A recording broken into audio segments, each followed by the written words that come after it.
I'm sick of all these things. There's a poem I wrote.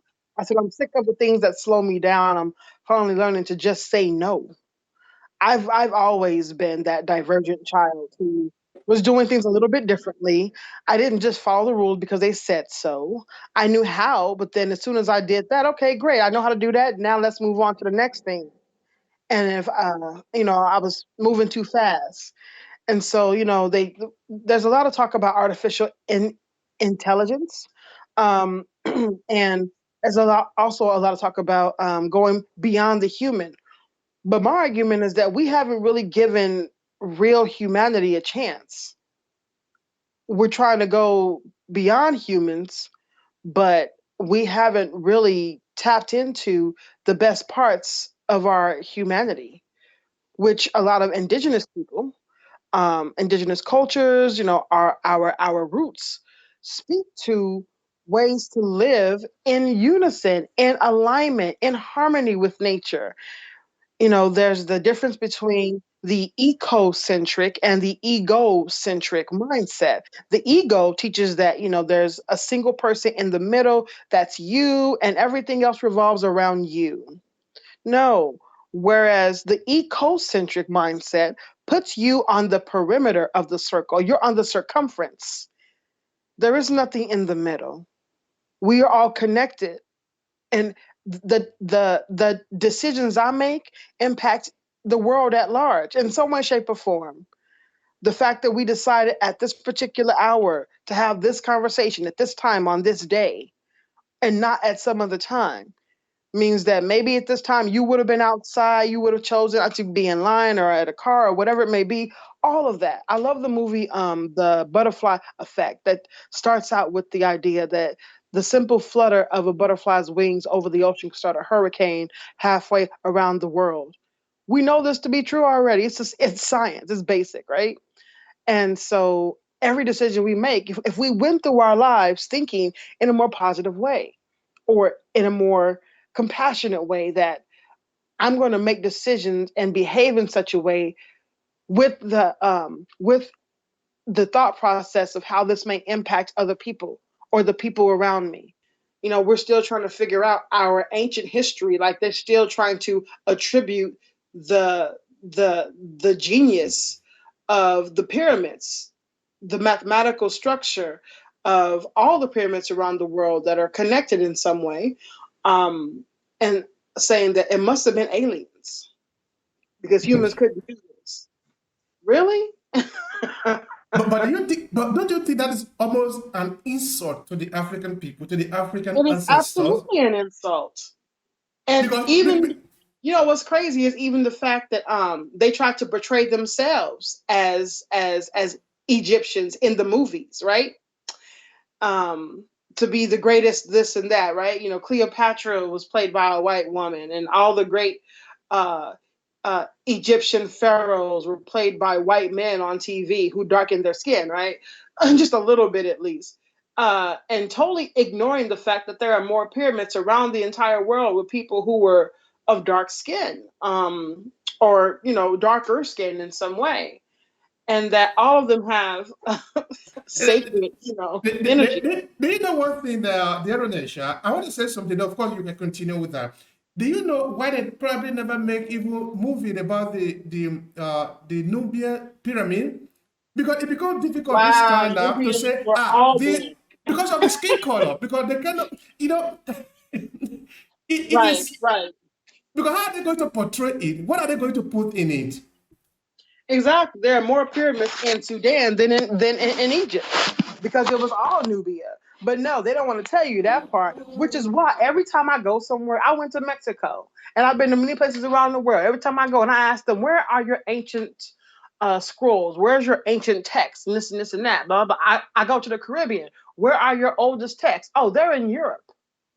Not only are they in Europe, they are dispersed across three different regions of Europe. Why? Because they don't want it all in one place. Because what if you got a chance to read it all for yourself and think for yourself? Then you would no longer believe the lies that they try to feed us. Right now, we are looking to do exactly that. We are expanding.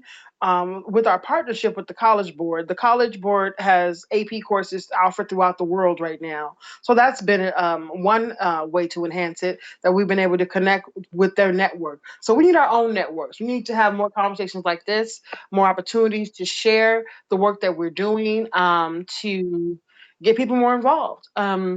Yeah, it's free. There's no cost necessarily, if you will.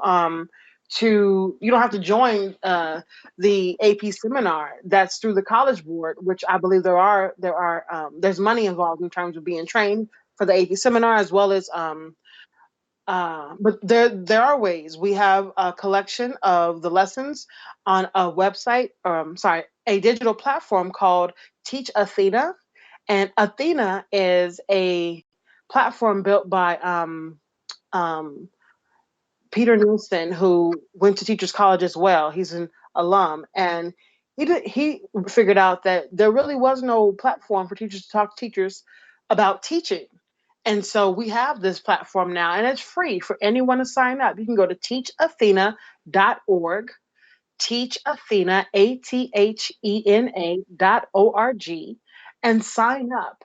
And you'll see on the very front of that platform is very, very simple platform. No bells and whistles, just the basics and exactly what you need to see what it is you need to see.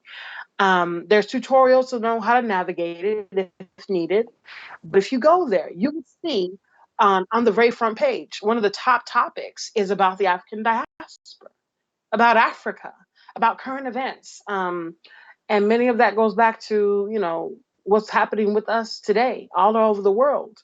And so on there are lessons that are already created, curated by teachers. It's a developmental space where we are able to have dialogue about lessons.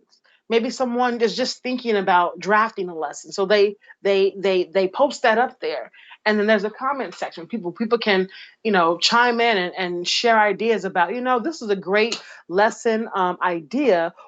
Here are some possible resources you may want to use with it, and they could be anything from pieces of artwork to uh, videos and movies and uh, research articles, scholarly articles, magazine articles, you name it. It could be written, it could be spoken, whatever.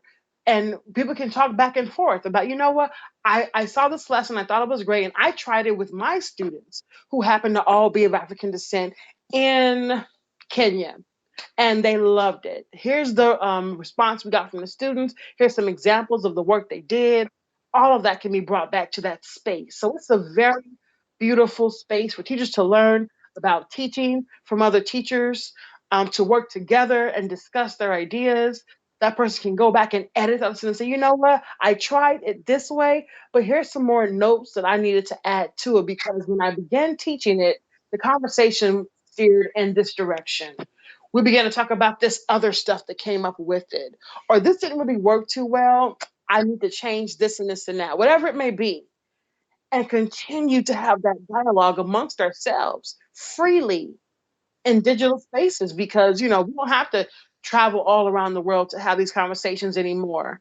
I remember there was a time I was recruited to go to Nigeria, northern Nigeria, to the University of Kano, and I was supposed to be there and teach teachers and work with them. And I was more excited about what I was going to learn from them, with them, rather than what I was going to pour into them as if they were empty vessels. And that's just not the case. There's a constant give and take. There's an exchange, which is why we are very much about the exchange. We even our for the African Diaspora Consortium, our website is adcexchange.org, because that's what we're about. We're about the exchange. We don't consider there is no hierarchy, you know? Yeah, Yeah, so I know I'll be long-winded with my words sometimes. But I definitely just wanted to say, thank you again for this opportunity to share and dialogue with you. I know it's been more of a of a narrative from my end, but thank you for the questions, and I'm glad that we've had some time to exchange in conversation and to give some exposure to the work that the African Diaspora Consortium, Usawa Education, myself, Rhonesha Blaché, that is being done. And I'm looking forward to whoever's listening to connect. My email address is usawaeducation at gmail.com is one of my emails. Usawa, USAWA, education at gmail.com.